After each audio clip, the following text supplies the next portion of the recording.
Great, I think we're on. Like a cinema. No, it's not bad, is it? Good evening, ladies and gentlemen. Right, the microphones are on. Thank you very much indeed for coming this evening to this Prospect event. My name is Jay Elwes. I'm the executive editor of Prospect, and the topic for this evening is the UN the new League of Nations? I think that you can all see that that's a question that broadens out in quite a few different directions.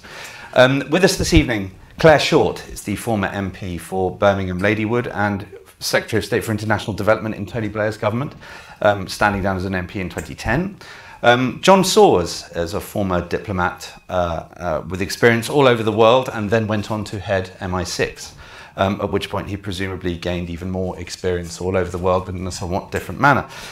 He's written in the latest edition of Prospect on the challenge posed by Brexit and to Britain's status in the world. Tom Tugendhat is the Conservative MP and chair of the Foreign Affairs Select Committee. He is not here. The Conservative Party is a little bit busy at the moment, as you may have gathered. There is a scintilla of a chance that he might arrive a little bit later. The Whip's office may have other ideas. There are seats here at the front if you would care to come up here. So tonight's format, we'll be inviting lots of questions from the crowd. We have a roving microphone, which I hope this time will work. And we'll be coming to you throughout this evening, and we're going to go to about 8 p.m, after which there is an enormous amount of wine upstairs, and I hope you will stick around for a drink and to carry on the conversation there. So anyway, as I mentioned, the question for this evening is whether the UN is in effect the new League of Nations, but really it's the questions behind that that are more interesting and more worrying. First of all, whether the UN itself is fit for purpose. But second of all, whether or not any institution of that sort with an international, transnational agenda is possible in an international environment like the one that we have now. The UN most recently hit the headlines when the president of Nigeria, President Buhari, stood up to assure the Assembly that despite rumours to the contrary, he had not in fact been replaced by a clone. And I wonder whether anybody else in the audience this evening noticed that. It was a somewhat remarkable statement. It was absurd, worrying, undermining of the institution all at the same time. And with that in mind, Claire Short, I'll turn to you. The subject this evening. Do you think that the UN has had its day? No, and I think this question has been asked from the very beginning, and it's really important to remind ourselves. It started off with America the great champion, remember that. It was very much Roosevelt pushing the whole thing, and the idea was that the victors in the Second World War would police the world and prevent another world war.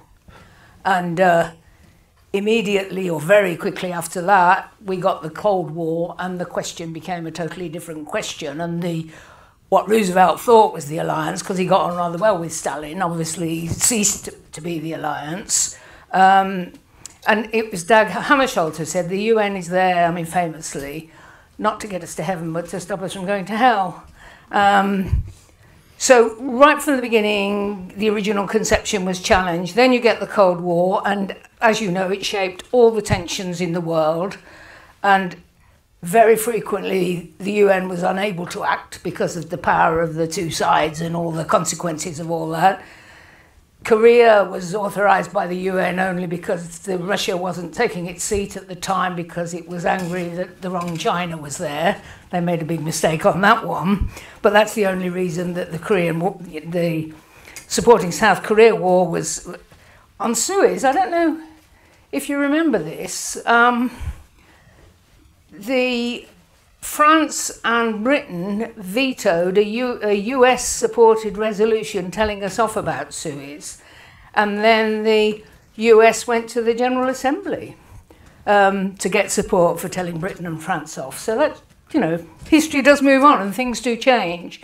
But the UN had no role in the Cuban Missile Crisis, in the Vietnam War, and until the end of the Cold War, the wars in Mozambique, Angola, and so on. I just remind you of all this. I mean, a lot of us have lived through it, but so everyone's saying, what's the use of the UN? It can't do anything about this. We've got the Cold War. alongside that, you've got the challenge of decolonisation. So the original 50 members of the UN, with the United States having a majority it could always bring forward in the General Assembly. And then, of course, starting with India, but then Africa considerably in the 60s, massive number of new members becoming anti-American, voting down America on the question of which China should take up the seat at the Security Council. And then, as a consequence of decolonisation, massive stress on wanting the UN to do things about social and economic development, and thus all the funds and agencies. And that came not out of the Security Council members or the US or whatever, but out of the new members who'd come out of the colonial times. So the UN challenged totally different things being expected of it, and the China's seat changed, so then you've got both China and the Soviet Union on the Security Council. And then again, the end of the Cold War and the breaking out of chaos. Bosnia, Kosovo, Rwanda, Somalia, totally different kind of challenge, not wars between nations, but these very complex civil war type wars within nations. The UN playing a role, but very difficult. I mean, Congo continues, so does Somalia. Of course, the world moved together on Iraq invading Kuwait, and it seemed like new times, and the UN had a big new role, but then it got more difficult. And some of those problems remain intractable. So we could have had this question at any point in that history. That is what I'm trying to say. Lots of people would say UN not fit for purpose, it can't cope with all these tensions and problems. And then in the meantime, the whole social and economic role of the UN grew and flourished. And so you got much more stress on a united world systematically dealing with the reduction of poverty, learning lessons about what works in development, the big UN conferences, if you remember them, Beijing on women, Jomtien on education and so on, the Millennium Development Goals. I mean, the first time the whole world said, UN, World Bank, IMF, all together, we will work together to systematically and measurably reduce poverty across the world. UK played a big role in that, so I think we can be a bit proud of. And now we've got the Sustainable Development Goals, not talked about much in this country, but talked about a lot across the world, because the challenge of climate change, and again, the lead on climate change comes out of a UN body that brings together all the academics of the world and has led and helped. That's all UN work. But of course, climate is crucial and dangerous, and we've made some progress, but it's fragile. But the whole sustainability agenda, we're hardly touching, and yet we're going to see massive crises if we don't transform the way we live. And there, the UN with the Sustainable Development Goals is making that challenge flow across the world. So my conclusion is it's still crucial. It's never been perfect.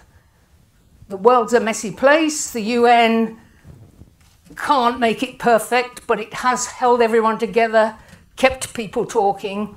The biggest thing that's wrong is the Security Council and the membership of it still being the victors, if that includes France at the end of the Second World War.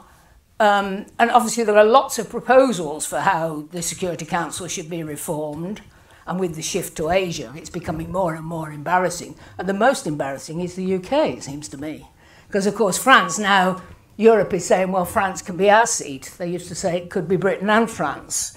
So that is indefensible, but we have to wait till there's some kind of crisis or emergency or willingness to make a change. But the one that could most easily drop off, it seems to me, is the UK. And I just want to end with this, which isn't quite on the central issue, but the UK, what is the UK's role going to be with Trump there?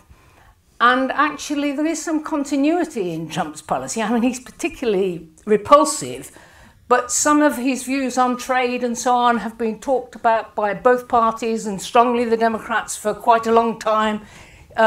It's not all just, and the obsession with Iran, I mean, he's particularly crude about it, but it's been there in American politics for quite a long time. And Britain's governments have been obsessed since the Second World War of staying close to the US. And now we're seeing, even though we're stranding ourselves from the rest of Europe, even under this May government, and even at this time, us pulling away from US policy on Iran, on climate change, and so on. And this leaves stranded Britain. I mean, this, I think, is the most fascinating question, because I think the right role for us that would justify us having a seat in the Security Council is to be a big upholder of international law, of multilateralism, a lead player on development, which we have the budget and we have some of the expertise, and we could renew that in ourselves, like a very big Scandinavia, if you know what I mean. And I think it's a role that we could play very well, that most people in the country would be proud of, and that might leave us sitting on the Security Council because people would suddenly like us, instead of seeing us as an echo of US policy, which we've been for so long. So, but that's my view. We can't do without the UN. It is imperfect. Yes, the changes are needed, and there have been reforms, and there will be, and the Security Council is the biggest one, and we're under the biggest threat if you get a reform in the Security Council. But hidden inside that question is what role for the UK on the world stage, and I think we could improve our position on that enormously, and good could come out of this rather messy position we're in at the moment. John, how do you react to that view? Well, there's a lot of what Claire has said that I would subscribe to. And I sat on the UN Security Council for 2.5 years when I was ambassador at the United Nations.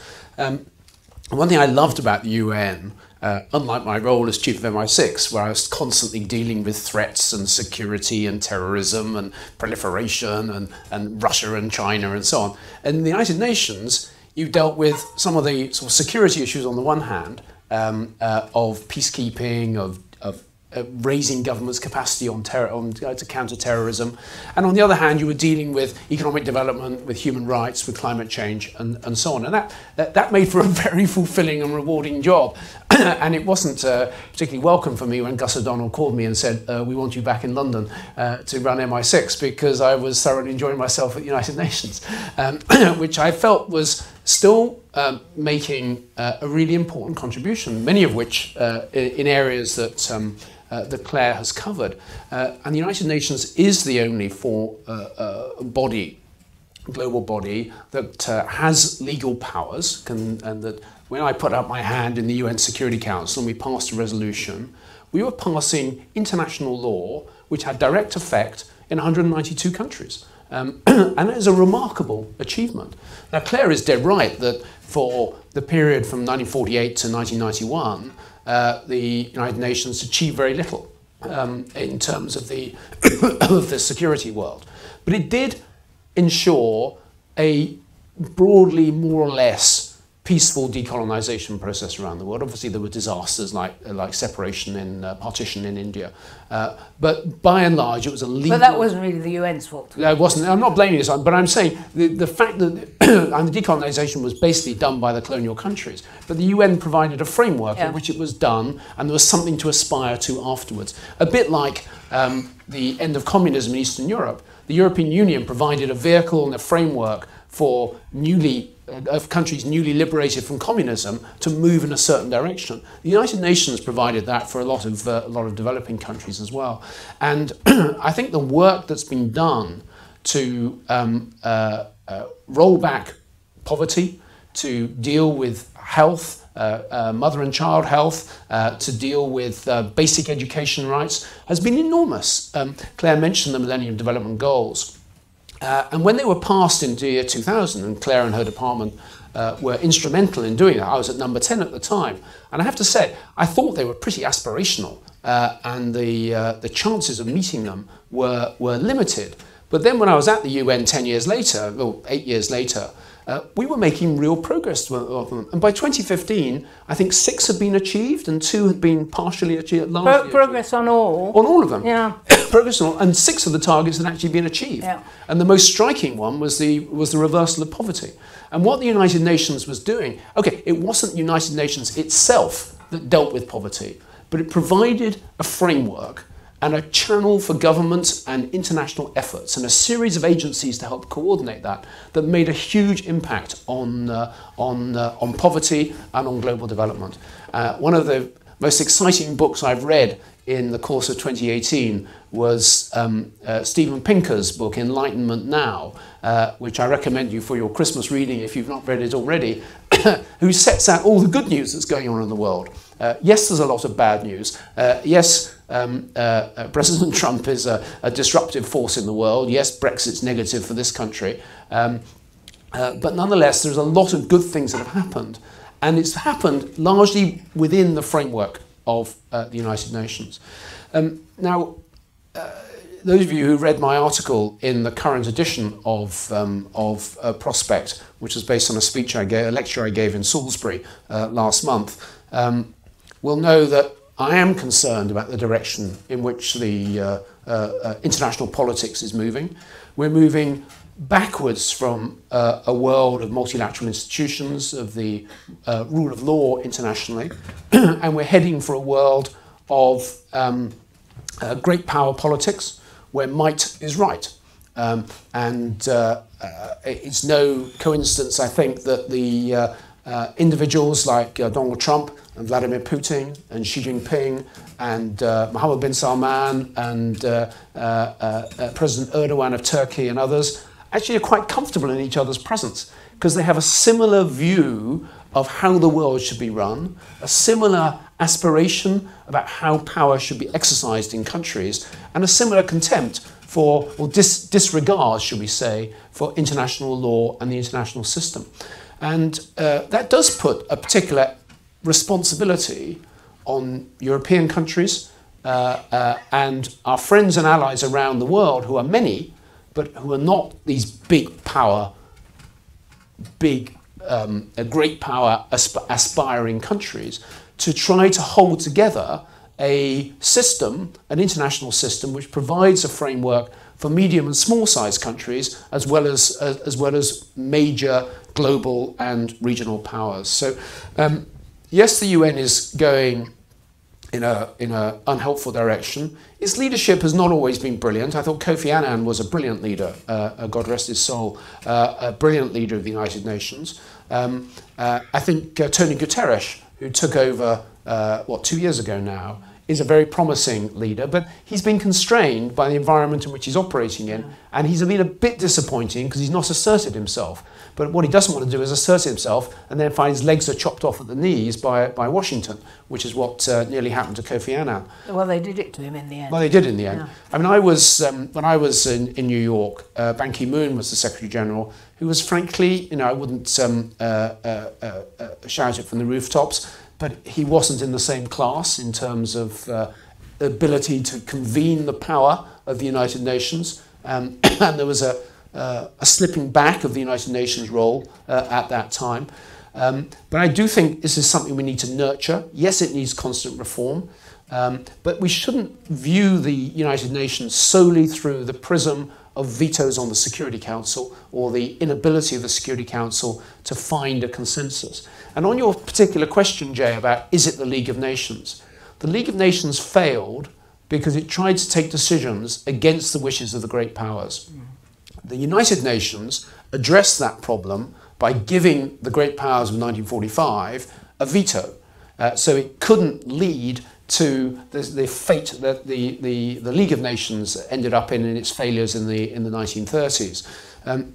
I think that's still important. The idea that an international body can direct the United States or China or Russia on a national security issue, I think is a bit far-fetched at this stage. But we do have to defend the concept of the United Nations and the concept of a global organisation in this time when it's moving a little bit backwards. I did feel immensely humble when I was speaking in the General Assembly at that extraordinary rostrum in that massive arena on just off First Avenue, because it is the Parliament of the world and countries are represented there. And it's quite a sort of moving experience to be part of that process. And if we lost that, we went back to a 19th century world of great powers just balancing each other's interests and occasionally going to war with one another, whether it's a physical war or a cyber war or whatever it may be, and other countries having to accommodate themselves to the nearest great power, well, that would be a seriously retrograde step. And I think the United Nations remains an obstacle and a barrier to going that far backwards. It suffers from the problem, though, that the political character of the single most important member of the United Nations is now no longer what it was. That's the United States. So at the moment, the United Nations has convened in Poland an enormous climate summit. Donald Trump has said that he thinks that climate change is a hoax. So he directly contradicts and dismisses and tramples all over one of the most important lines of work that the UN is engaged in. The world is laughing at him openly when he went to the UN and yes. posted, and they all just laughed. I thought that was beautiful because he wasn't, shouting. It was just saying, "What a silly man." But American states and businesses are adapting to climate change so that he's not in power over everything that America does in response to climate change, which is the optimistic side of his ridiculous position. But then that wouldn't be because of the United Nations' work necessarily, would it? Well, it's because of the global agreement and who convened all the scientists and gave it the authority and convened the world and got the world to face up to it and to look for a way of moving the world forward. That was all a UN process. And lots of people changed their minds and accepted the science, and the UN was at the centre of all that. So I personally think that we will see more catastrophe and crises over climate change and some of the sustainability questions, and out of every crisis there's possible renewal. It might well lead to a renewal of the UN as people see the fear of the world not actually acting together. And we've got this other irony that as Trump moves away from multilateralism, China's saying, we will lead multilateralism. Whether we want a world dominated by China, I'm not so sure. No, I know, but them saying we believe in the multilateral well, that's true. It's kind of ironic. And it is interesting when you visit European capitals and you say in Berlin, what are the most important issues for Germany? And they say it's the preservation of the international order, it's the preservation of the global trading system and the WTO. It's the advance of collective efforts to deal with climate change. And on all these issues, Berlin feels, on a policy question, it's closer to Beijing than it is to Washington. Now that's a remarkable change for the last 10 years. That doesn't mean, though, that Europe should throw its lot in with China, because China is an autocratic, undemocratic, communist country and has actually politically gone backwards itself in the last 6 or 8 years. It's become less tolerant of debate. There's more. There's 1 million people in Western China allegedly who have now been incarcerated in concentration camps because they're Muslims and because they dare to practice their religion and occasionally criticise. We should keep talking to China. Yeah. And I think we should be talking more to Russia myself. We're pushing Russia more and more back, and then they're becoming more and more unreasonable, and I think we might reset how we deal with Russia. But yes, but China we shouldn't say China's wonderful, but the fact that China's sticking with the multilateral system is good. That's right. I agree with that. And I think when we talk about Trumpism, we shouldn't think it is solely about Donald Trump the man. He is a consequence of changes in American politics and not the cause of it. And it's not only America that's changing, but all the other countries I mentioned, like Russia and China, are also becoming more autocratic, less pluralistic, and less tolerant of dissent and debate. Now, in America, as Claire says, you've got a balanced system. The states and the cities have got important powers which they can act autonomously. And California can make a bigger contribution to climate change than any sort of European country on its own. So there are ways to work the American system which is much harder than it is to work the Chinese or the Russian system. So let's not give up on America, but certainly the Chinese willingness to support international institutions, international law, with reservations on the Chinese side. They're moving in the right direction. the same time as the Americans, having been in a very good position for most of the last 60 years, are moving in the wrong direction. Now, could I just pause there? Because I want to invite questions from the audience. Now, is there anybody at this time who's got a question? We have a roving microphone, which will come to you. Okay, a whole load of hands has come up. This gentleman here in the glasses in the back row. In the front row. Okay. So you first then, sir. Right. Thank you very much. John Hume, I think we ought to acknowledge that the comparison with the League of Nations, I would suggest, is frankly flawed, because let's not forget that the United States never was a member of the League of Nations. The Germans bailed out in 1933 and the Soviets didn't join until 1934. Say what you will about the current situation, and no doubt with the likes of Trump and Putin, it is a bit more combustible, but the point is that they are still all within the organisation, which itself lends a weight to certain expectations. But one other quick point, after 70 odd years, is it likely that the quintet that currently makes up the Security Council will be able to remain like that for the indefinite future? Well, Claire's already addressed that point, and I think she's right to identify the UK as perhaps the most vulnerable member of that quintet, especially if Brexit goes ahead on present plans, although those of us who are die-hard Remainers have taken some hope from this afternoon's vote in Parliament that things might yet still change course. Yes, the United Nations Security Council needs to change. Of course, there are 15 members of the Security Council.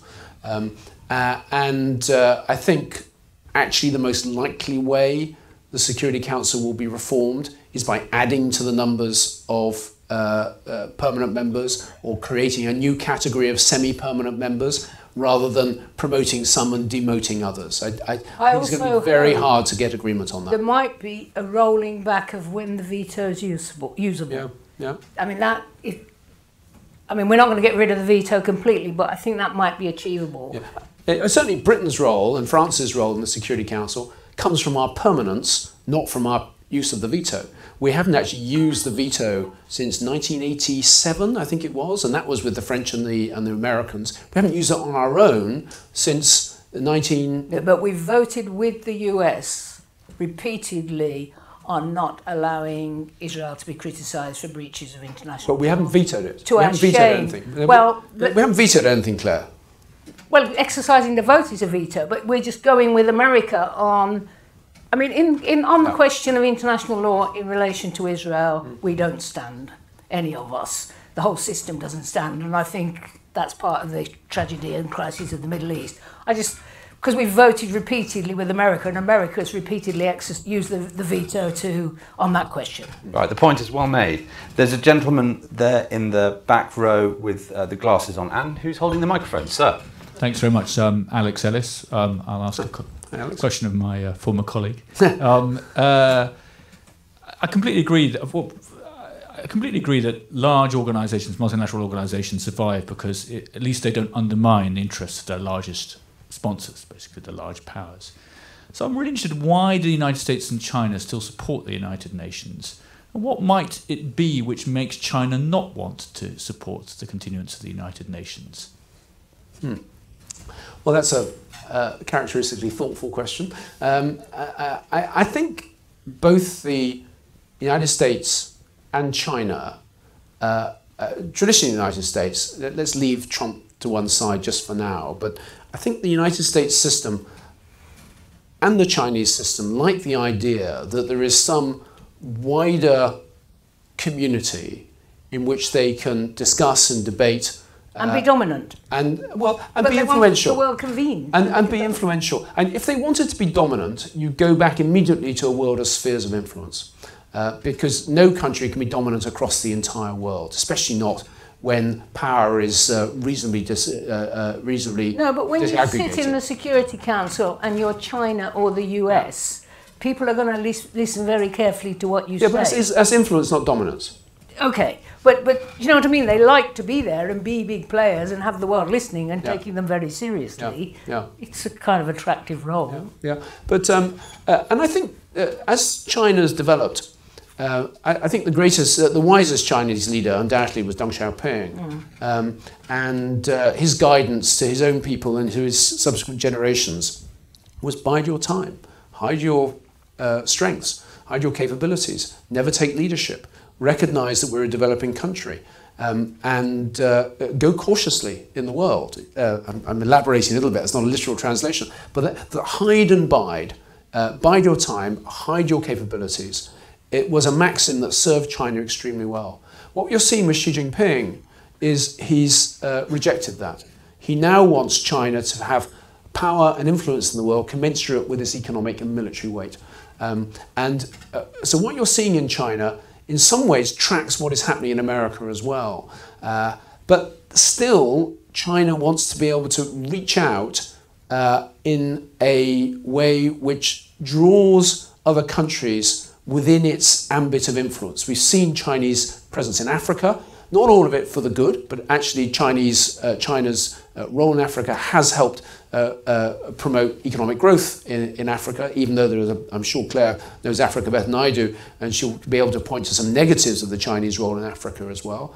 And you're seeing through the Belt and Road Initiative a way for China to use its commercial and economic reach to also create a sort of a community of countries which are drawn into the Chinese orbit without using military force. I think that's a traditional Chinese role of using its size and its weight and its authority to oblige other countries to pay tribute to Beijing. And the United Nations is quite a good vehicle for playing that sort of wider role in countries far, far away. So I still think all the major powers have an interest in the United Nations and in the United Nations continuing its role, as long as the UN doesn't try and stamp on their particular patch, on their corner, and oblige them to do things they feel are fundamentally not in their interest. Yeah, I think the short answer to your question is they want to be big powers in the world.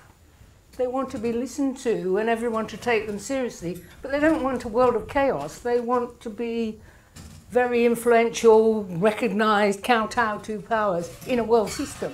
And the UN sits in the middle of that. That seems to be a kind of a slightly abusive attitude towards the United Nations. I mean, if the attitude is this is an organisation that can further our interests as we become more globally dominant, I mean, that strikes me as cutting against what the UN was there for. Don't be naive, though. I mean, every country... I try. Every country enters an international organisation with a view to creating a wider good and promoting its own interests at the same time. And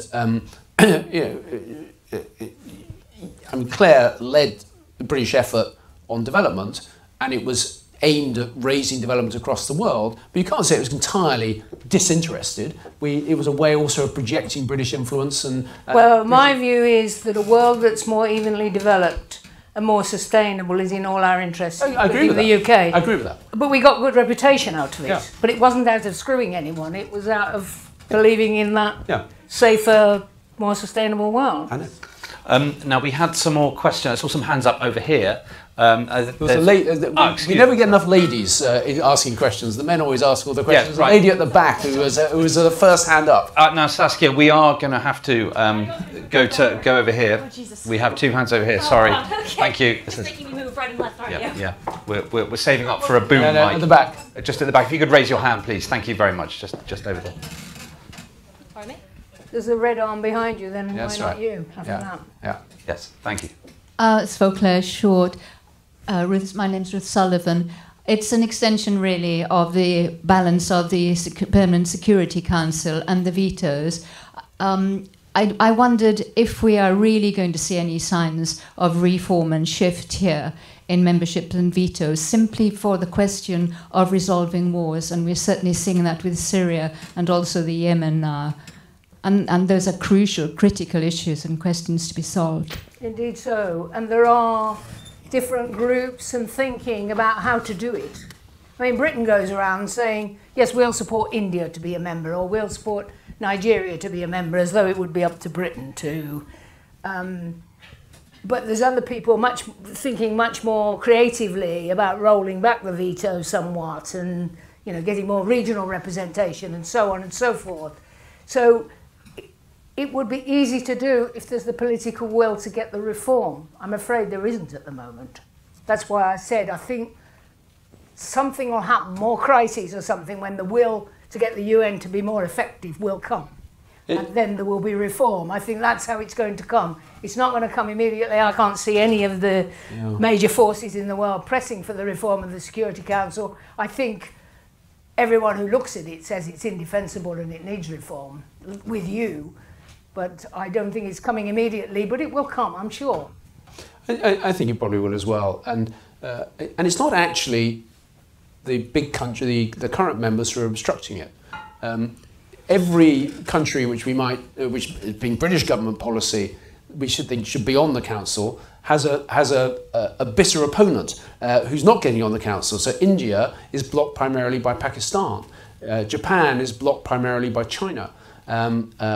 Brazil is blocked primarily by Argentina and Mexico. Well, I don't think we should just pick big countries and bring them in. And we need to look at for more sort of inclusive system that has some kind of regional representation. Well, that's not a bad idea, and that it works quite well. The European Union, I don't think the European Union is ever going to be a member of the Security Council, but there's a coordination mechanism there. There's coordination amongst the Arab countries, so that the one Arab country is represented on the Security Council represents a wider view than just that own country. That's the idea of it. And I think we'll see a bit more of that happening. But just because you have a more representative council doesn't make it a more decisive council. And countries like India tend to be much more opposed to intervention to deal with issues like Syria or Libya than many Western countries are. So I think we need to be a little bit careful what we wish for. I think that having a more representative Security Council... I don't think Western policy on Syria has been terribly good. Well, it hasn't. Well, I agree with that. I all sorts of criticism I can make on it. But I can guarantee you, Claire, that one country that would oppose any sort of intervention to address Syria would have been India. Because they have a very sort of Westphalian, non-aligned movement approach to intervention in other countries. But I'm not in favour of this UK, notes to make, Minister going on a visit to India, say, oh yes, Britain will support your being a member of the Security Council, please buy our aeroplanes. Now we had another question from the lady directly in front of the last questioner there, just in the third row with the glasses. Yes, just there. I want to go back to the idea of the Cold War. I want to go back to the question of the Cold War being over. I have a great sort of feeling that particularly Brussels wants to, and some people here too, not in this group, want to reignite anti-Russian feelings or anti-left feelings, mainly to have a common cause to keep united. So I'm a bit worried about... for example, none of you mentioned Korea. None of you mentioned Vietnam. I did. I mentioned both those things. Well, as I said, I've forgotten then. Vietnam, even Yemen was only mentioned once. I can't see the United Nations doing very much. In fact, I think you praised it too highly as a security body. Well, and agencies is another issue. The last thing I wanted to say. I was given a lot of money by the British government for many, many years to study the Intergovernmental Panel of Climate Change. It's primarily a political body. Only those people who agree with it, only those scientists who agree with it get on it. The science debate, I can see many good points in the anti-climate change or global warming campaign, because it does bring the world together, and that's why I don't speak out much about it. But if you look at the science of it, it's... The only environmental problem that has been raised to the top of the United Nations is the one where we have a solution for it. Nuclear power, renewable energy, all the other issues from species destruction and many other issues have not been taken because we have no solution to it. So don't con yourself that this climate thing is really a major scientific issue. It's not a political one. But I think you make a number of interesting points there. Just on the UN and its ambitions on security, I think we need to be realistic. You're not going to get a fully developed sort of solution to conflicts generated in New York. What the United Nations can do, it has certain assets, It can provide sort of neutral mediators between the parties. It can facilitate negotiations. It can provide peacekeeping forces. But if, as you see in Libya at the moment, the militias on the ground are determined to carve out their own areas of control, refuse to cooperate, use force to suppress local populations, then you can't do much about it without actually invading the country and taking it over. And then when you do that, you know, as they say in the Pottery Barn, if you break it, well, you own it, and then you have to go back. So I would just say, be realistic about what you can expect on security. I think in many ways, the United Nations, the breakup of Yugoslavia, it started badly in the failure to recognise the scale of the violence and the perpetrators of it. Actually, in some ways, after a really traumatic decade in the 1990s, the United Nations came out in reasonably good shape. The end results of the breakup of Yugoslavia. Now, it doesn't mean there weren't problems on the way. There certainly were many problems on the way. But I think that's... I would even say on Yemen, the loudest voice saying this has got to end, all these people are starving, it's an absolute humanitarian crisis, is coming out of UN humanitarian agencies. And I mean, that's louder and louder. They make presentations to the Security Council. The UK, that's another position where the UK spoke up before the US, but even the US starting to speak about it. So it's an imperfect world, but there's a role being played. I agree with you about people wanting to slip back into the comfort of having Russia as an enemy almost. I think the expansion of NATO up to the Russian borders would have provoked any Russian government. And now Russia's behaving badly, and then we can dislike them more. And it's like we're all going back to play an old game because we know how to play that one. They did use chemical weapons in Wiltshire, didn't they? Yes, I know. But I mean, we can't overlook that. No, I know. But neither can you overlook the fact that we expanded NATO right up to the borders and upset Gorbachev. It just feels it feels kind of Old Testament kind of logic. No, well, I don't agree with you at all. I think this is a really serious critique, and it's been a mistake in Western policy. Of course, Russia's behaving badly now, but what I'm saying, they're not a communist power anymore. We don't need, we don't need to go back to the Cold War with Russia. What are we doing? We're going back to an old game, I think, because we know how to play it, and the challenges of the current world are so big and difficult, it's easier to say, oh, let's hate Russia. We know how to do that one. Yeah, it is easy to say that. I mean, but just very quickly, just to pursue that forward, I mean, you said earlier something which I personally have to agree with, which is that it's vitally important to bring Russia in. And that, I think, gets to the heart of sort of what we've been talking about this evening, which is that it's vitally important for the international institutions and reasonable people to try and deal with problematic partners. So the question is, how is it possible to do that in a bilateral way? And secondly, how is it possible to do that from the point of view of the UN trying to deal with a member state that is, posing some very serious problems? Well, the first thing is that they're all there and they do talk to each other. I mean, that's one of the values of the UN. Security Council and the General Assembly and all the funds and agencies all over the world. There are Russians there talking to Americans and British and French and so on. And that's better than not talking. I mean, at the moment we've got sanctions, and then because of this boat incident with Ukraine, there's a call for more sanctions. I mean, this needs very careful calibration. At some point, are there some countries that can come forward and say to Russia, stop behaving so grossly, and we might be able to ease off a bit on the sanctions. Putin's popularity is going down. There is a little space there. But I think we should be looking for that, not to forgive unforgivable things, but to look for some way of easing off this escalating tension that doesn't have any real sense in it. As I say, it's not the Cold War anymore. Russia isn't a communist power anymore. Why is it happening? But John, I rudely spoke over you. Sorry. No, well, that's all right. And maybe I put my MI6 hat on briefly, where we had to deal with a lot of bad things that which emanated from Russia.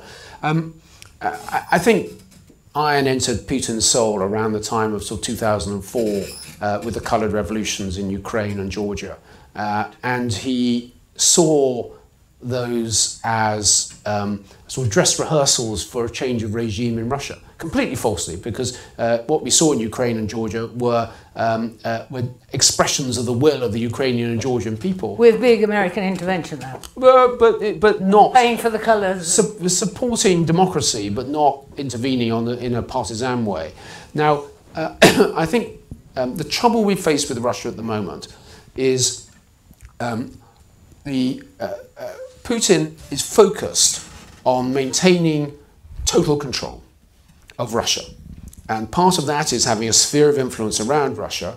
And he knows he can't afford to go in for the sort of economic reforms which can transform a country.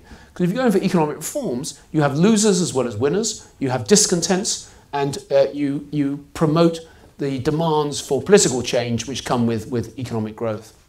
So Russia is destined to carry on growing at most 1 or 2% in a good year. And that's not going to deliver a great deal of advancement in Russia. So the way Russia secures the Russian ideology is the way you secure your position. If you can't strengthen yourself, you weaken your opponents, which is why the Russians are interfering with American elections to delegitimize them. It's why they're funding extreme right-wing parties in France and Italy and the Netherlands and Poland and places like that.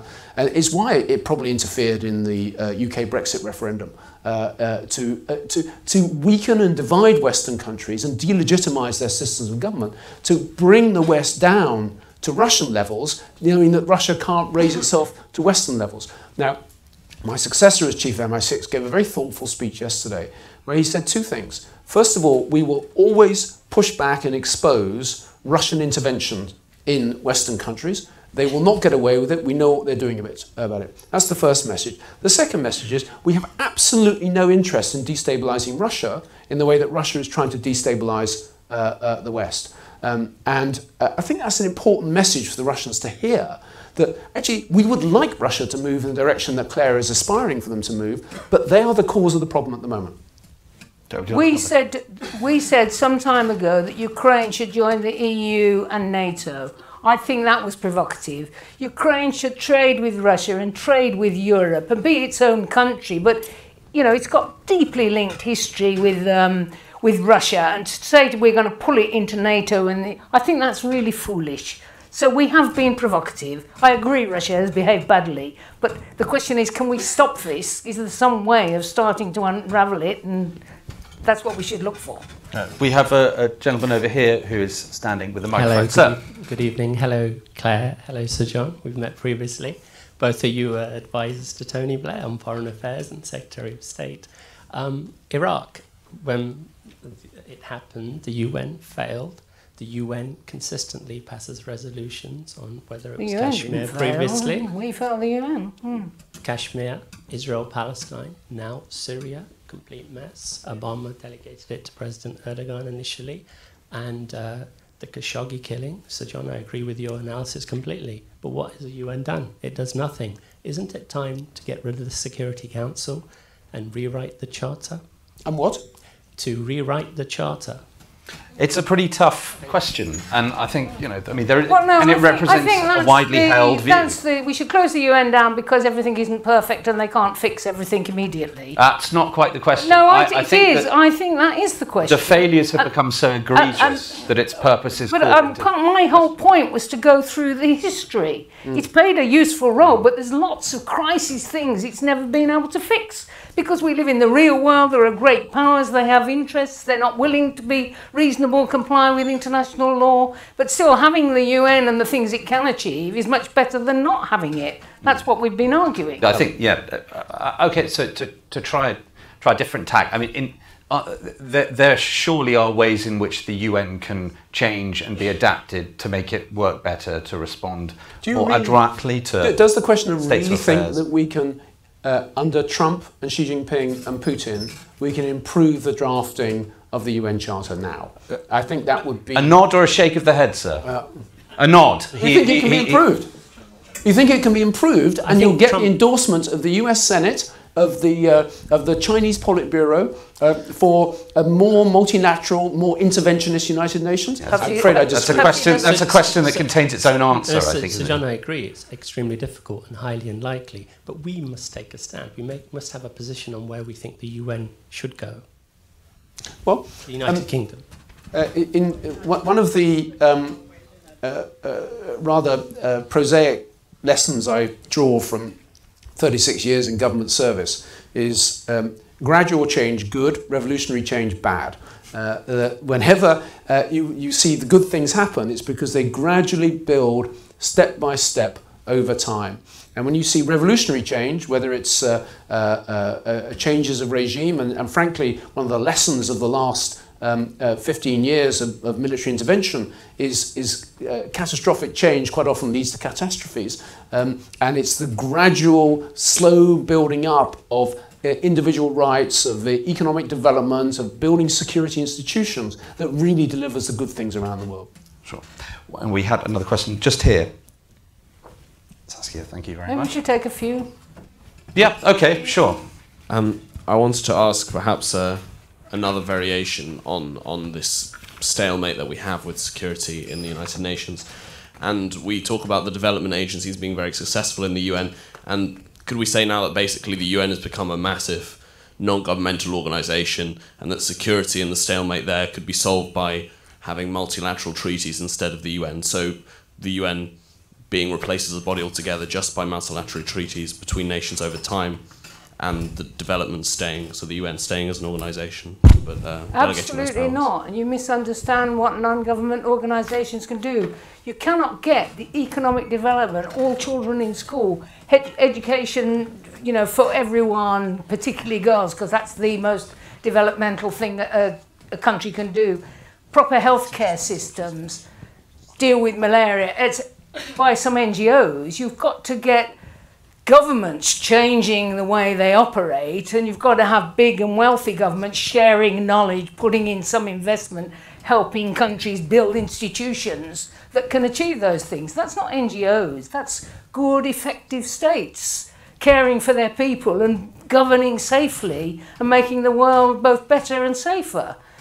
So don't diminish that side of the UN's work. It's really important. I mean, we can squabble about the other thing forever. Because the UN can't make all the politics perfect and end all conflicts, then when it is peacekeeping, when it does get a peace process, when it is there doing that role when the time comes, you're all dismissing that as though that doesn't matter. It does matter. Yes, sir, we have one question over here. Hi. Thank you. Hello. To briefly return to sort of the issue of China, you've mentioned before, sort of we have sort of China sort of growing in sort of power both economically and politically. Sort of the question of how to sort of integrate it into the sort of global system. And as the problem, as I believe you sort of highlighted, is that sort of the UN runs on a sort of set of principles, you know, supposed to uphold the principles of democracy, principles of human rights, whereas China perhaps doesn't have the best track record on that. It's been almost 30 years since Tiananmen Square, and as I believe Sir John noted, China has recently embarked on something of a backside with sort of Xi Jinping increasingly monopolising power. So how would you say sort of the world community, sort of particularly the UK, because, you know, we're in the UK, but also the UN as a whole should try, and how do you feel the balance can be achieved between perhaps sort of integrating China because we have to because of its sort of sheer power, and also perhaps working to promote more sort of the human rights agenda? Well, I think the China of Deng Xiaoping was moving in the sort of direction that the West would hope it would, that as it gradually evolved and rapidly became richer, it was becoming a very gradually more plural country. There was a debate taking place in the first decade of this century. I think, as I said earlier, under Xi Jinping, it's gone backwards. I think what we're seeing in terms of the new US strategy for dealing with China, this so-called competition strategy, which actually is a sort of confrontation strategy, you're seeing, this is not Donald Trump or John Bolton, this is a consensus across US politics and across US community more generally, Democrats as well as Republicans, that the assumption we made in the 1990s and 2000s, that as China got richer, so it would become more integrated, more plural, and more of a sort of responsible player in the world hasn't been entirely borne out. In fact, in some areas, it's gone in the reverse direction. I don't like President Trump's method. I don't like the confrontational, aggressive and ignorant approach that he takes to things. But he has alighted on a real challenge that the world faces about how you deal with China, which is trying to tilt both the global trading system and regional security system in its favour by creating its own, operating by its own rules rather than by the international rules. So this is a really interesting dilemma the world faces at the moment. China and the United States are basically now the same size in economic terms, in purchasing power terms. Obviously the United States has got decades of wealth that's built up, and but China's wealth and income today for this year is roughly the same as America's. Now, how you manage a world of two superpowers, of different approaches, where the Chinese are absolutely determined, for good historical reasons, never to repeat the humiliations of the 19th century that they feel they went through for 100 years. How you build a security system, particularly in Asia, where the interest of individual countries is recognised, and you don't just force them into a Chinese sphere. You don't force them to choose between the United States and China. I think this is one of the biggest strategic challenges that we're facing at the moment. Frankly, I share Claire's reservations and hostility towards President Trump. He's not the right person to be dealing with this at the moment. But I think in Xi Jinping, he is probably the most effective world leader at the moment. But he's an effective world leader in areas which aren't always comfortable for the interests of the West. And it's not just Americans. Europeans are also concerned about this. When China launches cyber attacks on European companies or European institutions to steal its intellectual property, when it tries to divide the European Union, as it has with its approach to Central and Eastern European countries, when it's using Belt and Road for strategic interests of dominance as well as commercial interests of trade and economic integration, then there's a big issue here. I fear that Europe is slowly getting its act together on this, but we aren't going to be able to match the Americans' sort of strategic level response, where you can bring together all aspects of state power. Military, diplomatic, political, economic, commercial, and cultural. And so Europe has become a bit of a bystander in this. The UK has, we've weakened ourselves because of the Brexit process. And we were big pals before. Sorry? Under Cameron and Osborne. We were very friendly with China. Well, yes, they went through a learning curve, the coalition government, should we say that. They thought that the Chinese policy was all about how you receive the Dalai Lama. And then when they were put in the deep freeze for 3 years, they realised actually there are some wider issues about China which are important. Human rights is very important with China, but it's not the only issue. And the coalition government in 2011 couldn't see that very clearly, and so we ended in a deep freeze for several years. No, and we wanted big economic relationships. And then the pendulum swung in the other direction, too far, frankly. I mean, I think Theresa May is much maligned as Prime Minister, but I think one thing you can say about her is she doggedly pursues what she sees as a balanced national interest. She's been dealt the most wretched card of hands of any Prime Minister of the last 50 years, inheriting what was the mess that David Cameron left behind. And then she drew hard red lines before she knew what. Well, exactly. She wasn't helped by some of her close team. She doesn't have. I mean, I'm not trying to make a party political point here. I'm just saying that I think she has tried to pursue a policy towards China which balances the commercial and financial interests of the UK with the security challenges that China poses. And I think she's in her own sort of slightly awkward way, she's found a middle approach which is not too far off where it should be. Claire, I just want to add go ahead. on that. I think all Trump is dealing with is trade and intellectual property. He's not dealing with human rights or whatever. I mean, he's not moving on that question. The other thing I would say, there are other ugly dictatorships in the world that we're very friendly with. Saudi Arabia. We do nothing about Israel's endless, continuous breach of international law and cruelty and breaches of... So we're partial to, big friends with other Gulf states that are not in any way democracies. So obviously China's the big challenge, but it's not the only one. And we need to have strategies to deal with these problems with all countries rather than picking on one country. Just on the point about the twin superpowers of the US and China, I mean, that's a huge, big power political relationship. Just on the UN, I mean, how does that change? That changes the significance of the UN. Does the UN become an arbitrator between these two enormous blocs, or how does it fit in? Well, in the Cold War, it was the Soviet bloc and the Western bloc. So we've been here before, and it's difficult. And you keep talking and you keep trying to get people to respect international rules and try and move the world forward, and you do it at the UN and you do it in other... But I mean, the Cold War was the same thing.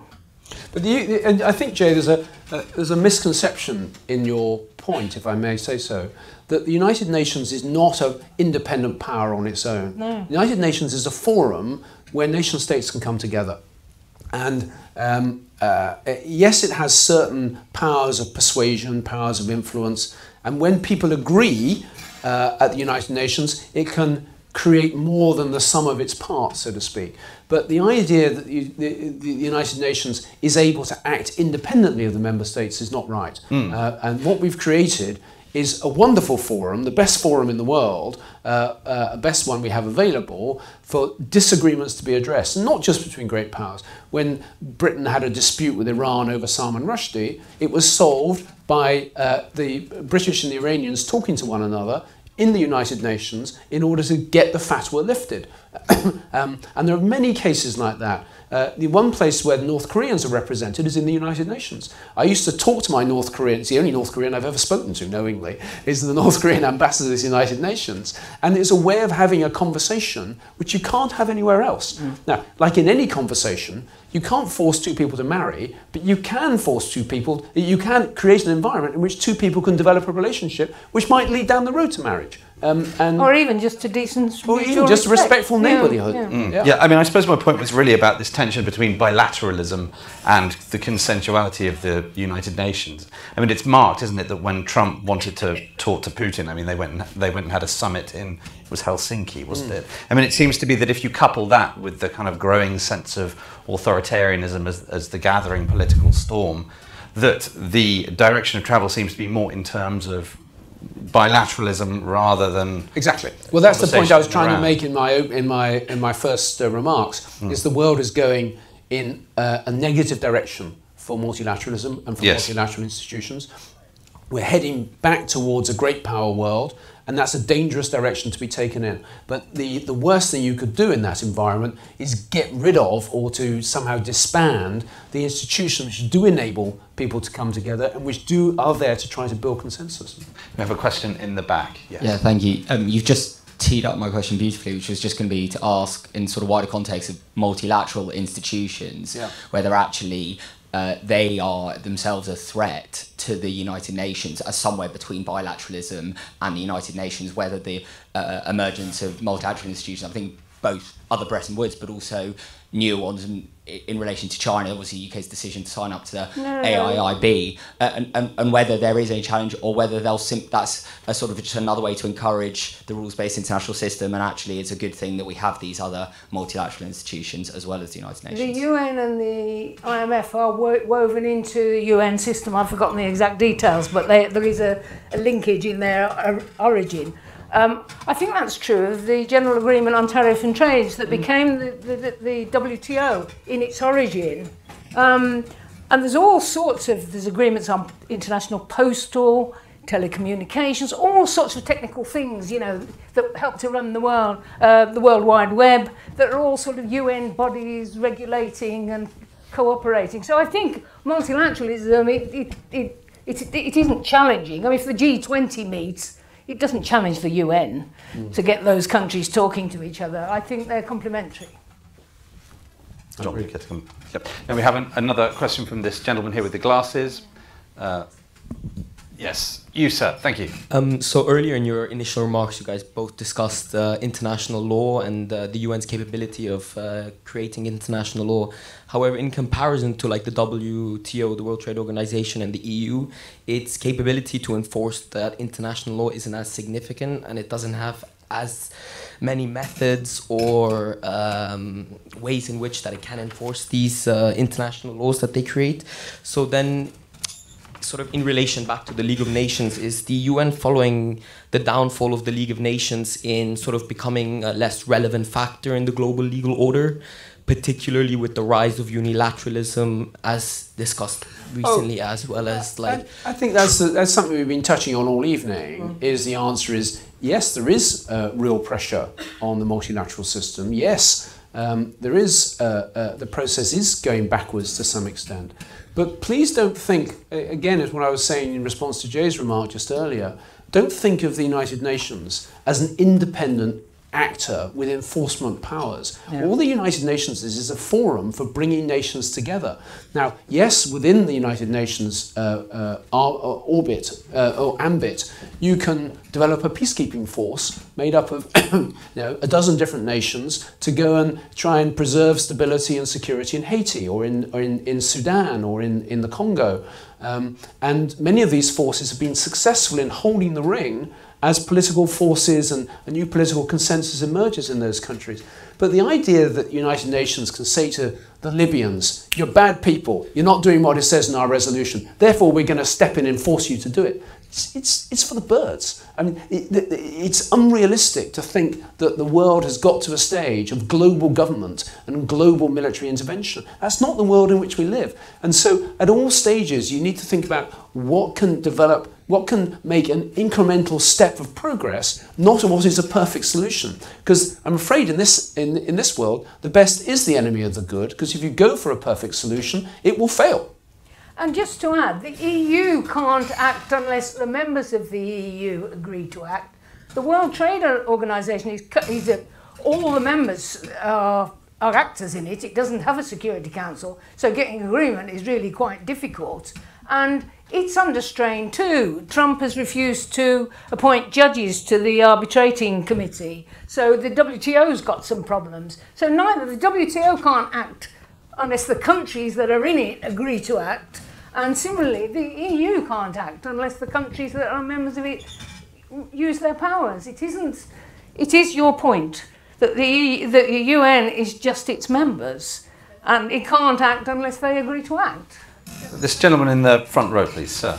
Acknowledging what you say, does the UN try to promote democracy around the world, or would it like to? If so, is it right to do so? One thinks of the Arab Spring, disaster all around. Is it right to try democracy? No. Well, it's a very interesting question, and the short answer to your question is no, it doesn't promote democracy. It's not a democracy advancing organisation. What it tries to do is pursue three pillars. One is security, the second is economic development, and the third is human rights. When I came to learn through my career and crystallised when I was working in the United Nations, in that these three things are intimately linked. As Claire's department recognised after a number of years, you cannot get economic development going in a country unless you have basic security and stability. Security and stability is the starting point. Without it, people will not invest, even at a local level, let alone at an international level. And as you develop an economy, you can develop institutions, and individuals feel they've got a stake in those institutions, and you can build a system of human rights, recognition of individual rights. But that system of human rights also feeds back into security, because the mechanism of providing security requires a balance between individual rights and collective security in any given country. And the balance will be different in different countries. And these three, if you get these three pillars working well, security, economic development, human rights, it builds security, it promotes economic development, it promotes human rights, and you get overall development. Now, in our experience, the best destination for that process is democracy. But as Churchill famously said about democracy, and what we're facing at the moment also is a Chinese model, which is building exactly this security, economic development, but no human rights, more security, more economic development, more security, which is a sort of alternative model to the West. And the key difference between democracies and autocracies is that human rights is an essential part of this process. You point to me any autocratic power that respects human rights. I can't think of one at the moment.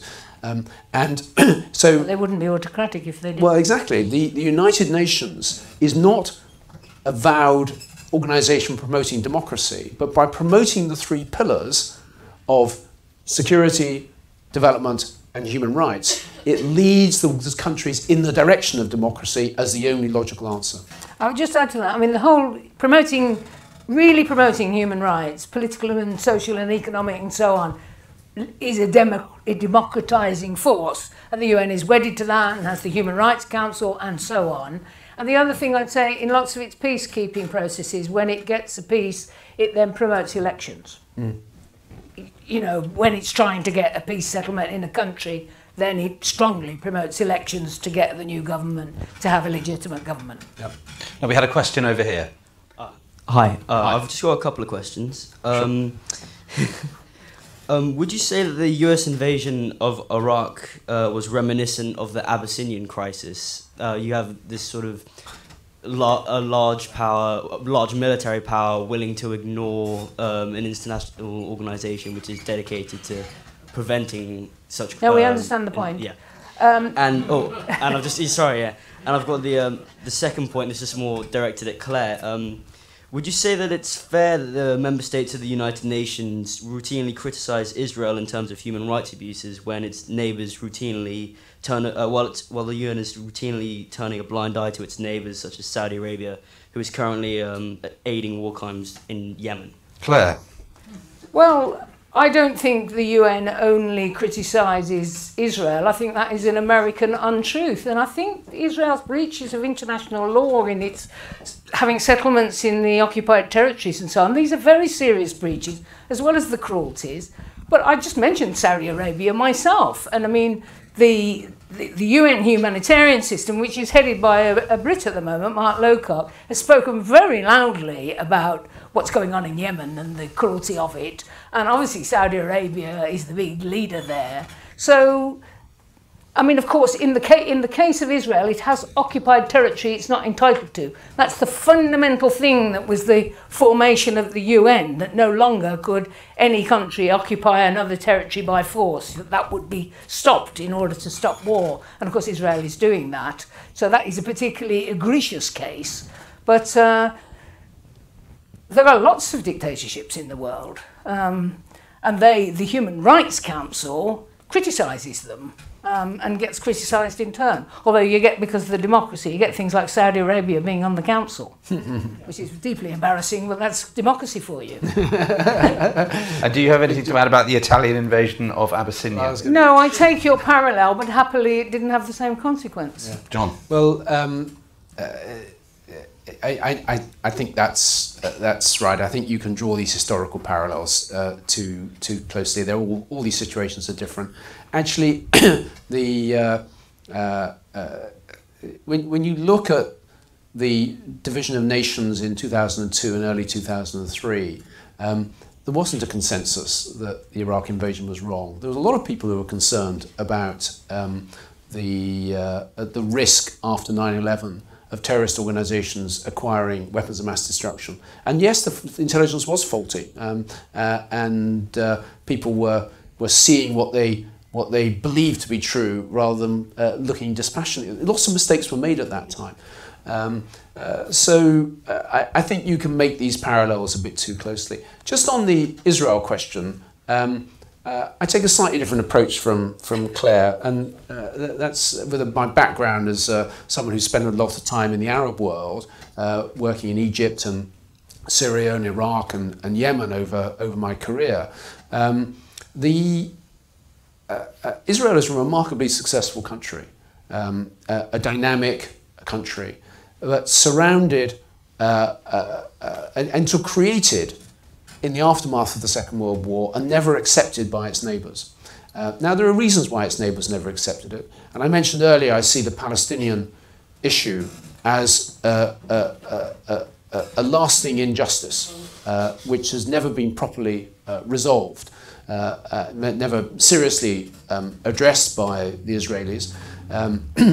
But that is, if you were an Israeli and you were looking at the Palestinian question, the Israelis did make peace with Egypt. They did reach a sort of peace with Jordan, and they did reach a sort of a cold peace with Syria. And for 30 years... They're not willing to give up the occupied territories, which in international law they're not entitled to hold. I'm not trying to... the point I was trying to make was that the Israelis had confidence in the regimes in Cairo and Amman and Damascus to uphold their security commitments. Frankly, was not that confidence that the Palestinians would be able to deliver on whatever security commitments they make. That doesn't mean that Israeli policy is justified. I share many of Claire's concerns about Palestinians. I think Claire is doing fantastic work to try to alleviate humanitarian problems in the territories. But I think in some ways, for many Arab countries, Israel was a convenient scapegoat. Certainly when I was ambassador in Cairo, if the Mubarak regime had a difficulty, it would whip up problems with Israel because it distracted ordinary Egyptians from problems at home by creating an external focus. That's true, but it still is a breach of international law to hold on to the occupied territories. I think position's very clear.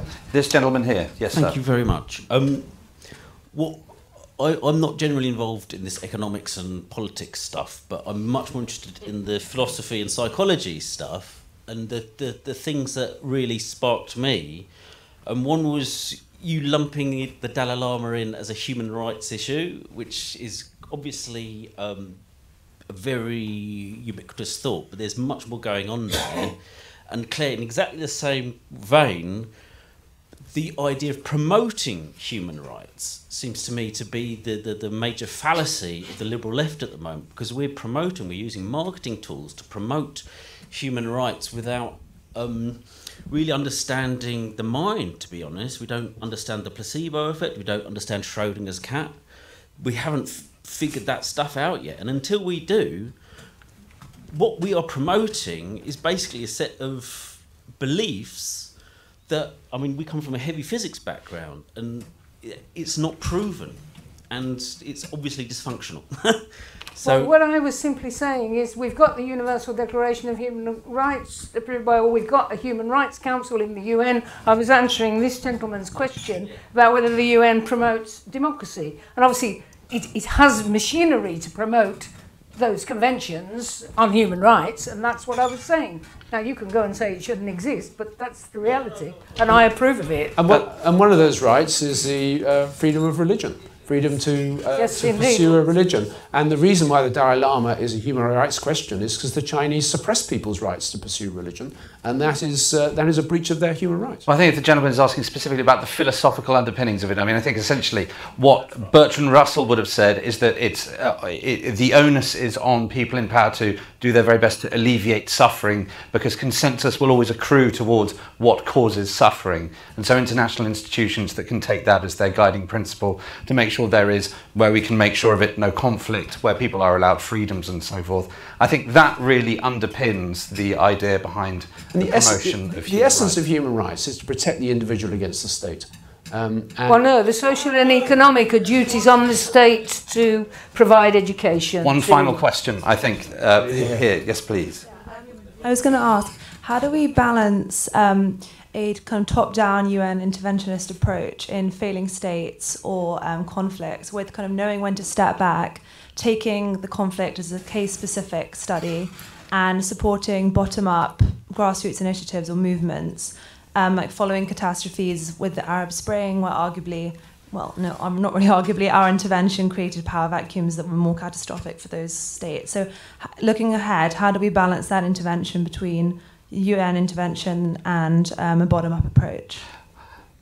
That is no small question. Well, except the UN doesn't intervene unless there's a crisis. So promoting human rights bottom up is all the Universal Declaration of Human Rights says every country and all people should have those rights. But the UN would never go in unless there was a crisis. Yeah, but I mean supporting Western states that would then intervene. So how do Have you got any country in mind? Well, I'm just thinking about UN support for South Sudan, or kind of knowing when to step back and supporting and understanding how local groups work and like the local context, rather than sort of imposing this top-down approach. Yeah, I think it's unfair to say that the crisis in South Sudan has been created by, or in some way the United Nations is responsible. There may have been extra things that UN agencies or the Security Council could have done in South Sudan, but the fundamental weakness is South Sudan has never got moving on stability, leading to economic development, leading to human rights, leading to more stability and security. And how you get that process going is very, very difficult. And just one thought I'd leave with you is that peace and order is not the natural state of human society. It's a recent development in the last 150 years that peace and order it's almost been invented by the modern world. And if you take away institutions, if you take away the structure of law and property and government by consent, then and a functioning state, then the result is chaos and violence and disorder, and that is the natural order. It's the sort of second law of thermodynamics, I think, for the physicists in the room, that without external forces, the world moves in the direction of disorder, not in the direction of order. And that's a really important concept to remember, that if government stopped, if interference stopped, somehow there would be peace, is simply not the case. It would be disorder and chaos. But South Sudan, they voted, they wanted independence from Sudan, and then the government split and they turned on each other and started killing each other, and the UN intervened to try to protect people. That's what happened. I mean, they didn't come in with a big stick and say, they tried to stop absolute disorder, chaos and killing. And finally, and very quickly, the lady in the front. Mine's quite brief. I want to revert to the chap behind, because I think what he's getting at is an assumption. Human rights, there's an underlying concept, and I think everybody assumes that everybody agrees on what we mean by human rights. Now, I haven't thought this through, but I think that I'm not trying to be Schrödinger's cat, and I think that's irrelevant, actually. But I'd agree. I think that there needs to be much more close discussion with some people of what you actually mean by human rights, because it's not obvious once you start thinking about it. Well, except if you read the Universal Declaration, it's one of the most beautiful pieces of writing and conceptualization of what makes human freedom and respect for people. But these other people mightn't agree.